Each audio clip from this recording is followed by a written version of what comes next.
Welcome to நலம்தானா channel. எல்லோரும் நலம்தானா? Hi friends, இன்றைக்கி நம்ம என்ன வீடியோ பார்க்க போகிறோம்னு பார்த்தீங்கன்னா, இந்த ஆரி ஸ்டாண்ட் வந்து எப்படி ஃபிக்ஸ் பண்ணுறது, அந்த ஆரி ஃப்ரேமில் வந்துட்டு எப்படி ஃபிக்ஸ் பண்ணுறது அப்படிங்கிறத பார்க்க போகிறோம். ஸோ ஃபஸ்ட்டு வந்துட்டு நம்ம என்ன மாதிரி ஆரி ஸ்டாண்ட் வந்து சூஸ் பண்ணி வாங்கணும் அப்படின்னா, நான் வந்து 16 இன்ச்சில் வந்துட்டு ஆரி ஃப்ரேம் வச்சுருக்கேன். ஸோ நான் 16 இன்ச்சோட ஆரி ஸ்டாண்டு தான் வாங்கியிருக்கேன். ஸோ அப்படி தான் நம்ம வந்து யூஸ் பண்ண முடியும். நம்ம என்ன சைஸில் வாங்குகிறோமோ அந்த மாதிரி சைஸில் தான் ஆரி ஸ்டாண்டும் நம்ம ஃபிக்ஸ் பண்ண முடியும். 18 ஃப்ரேம் வாங்கிட்டு நம்ம 16 இன்ச்சு ஸ்டாண்ட் வந்து யூஸ் பண்ண முடியாது.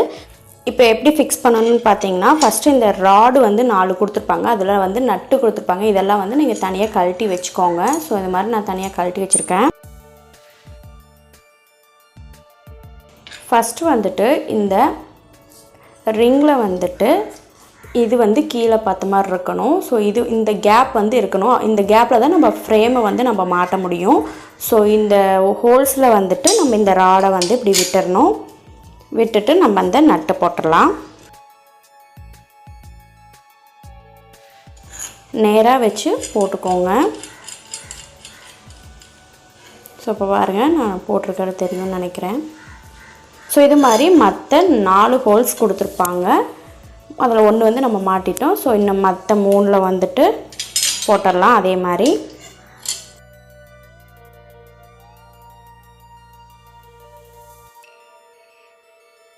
ஃபஸ்ட்டு எல்லாத்தையும் கொஞ்சம் உள்ளே மட்டும் லைட்டாக மாட்டி 4 இதையும் மாட்டி வச்சுக்கோங்க. அப்புறம் டைட் பண்ணுறதுனா பண்ணிக்கலாம். ஏன்னா ஸ்டாண்டை ஃபிக்ஸ் பண்ணிவிட்டு எல்லா பக்கமும் மாட்டி வச்சுட்டு அப்புறம் எல்லாத்தையும் ஒட்டுக்கா டைட் பண்ணிக்கலாம். ஒன்றுனா டைட் பண்ணும்போது இது வந்து இப்படி ஆடிக்கிட்டே இருக்கும். அதனால்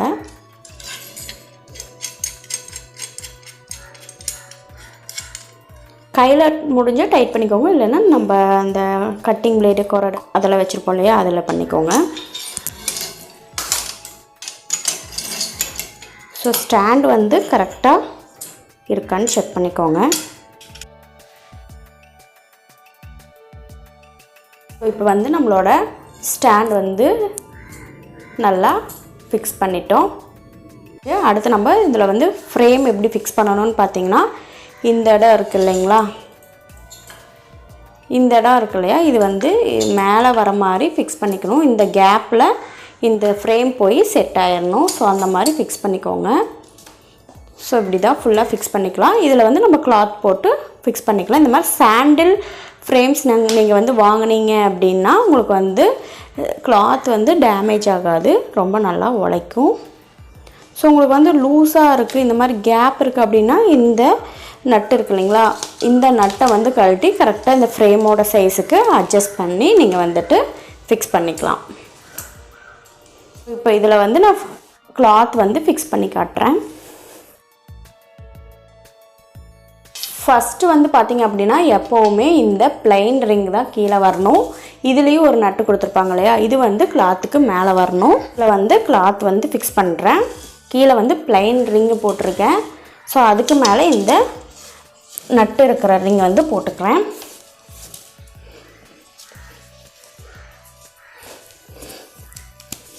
ஸோ இது மாதிரி நல்லா இழுத்து விடணும். ஆரி போடும்போது மட்டும் எவ்வளோக்கு எவ்வளோ ஸ்ட்ராங்காக இருக்கோ அந்த அளவுக்கு நமக்கு வந்து ஆரி போடுறதுக்கு ஈஸியாக இருக்கும்.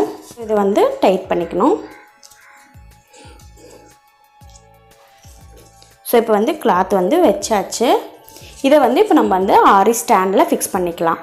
ஆரி ஸ்டாண்ட் எடுத்துக்கிட்டு அது மேலே வச்சு கிளாத்தும் வந்துட்டு இப்படி சைடில் வெந்துடுற மாதிரி வச்சு இதில் வந்து ஃபிக்ஸ் பண்ணால் அவ்வளோதான். நம்மளோட ஆரி ஸ்டாண்ட் வந்து சூப்பராக ஃபிக்ஸ் ஆகிடுச்சு. ஃபேக்கே வந்து இல்லை. ஸோ நம்ம ஆரி போடுறதுக்கு இப்போ தான் கம்ஃபர்டபுளாக இருக்கும். ஸோ இந்த மாதிரி நல்லா டைட்டாக நின்றுக்கும். அவ்வளோதான், சூப்பராக ஃபிக்ஸ் பண்ணி நம்ம அழகாக ஆரி போடலாம். ஸோ இந்த வீடியோ உங்களுக்கு பிடிச்சிருந்ததுன்னா நம்ம சேனலை வந்துட்டு சப்ஸ்கிரைப் பண்ணிக்கோங்க, லைக் பண்ணுங்கள், உங்கள் ஃப்ரெண்ட்ஸ் அண்ட் ஃபேமிலிக்கு ஷேர் பண்ணுங்கள். உங்களுக்கு வேறு ஏதாவது டவுட்ஸ் இருந்தது அப்படின்னா கமெண்ட்டில் சொல்லுங்கள். Thanks for watching.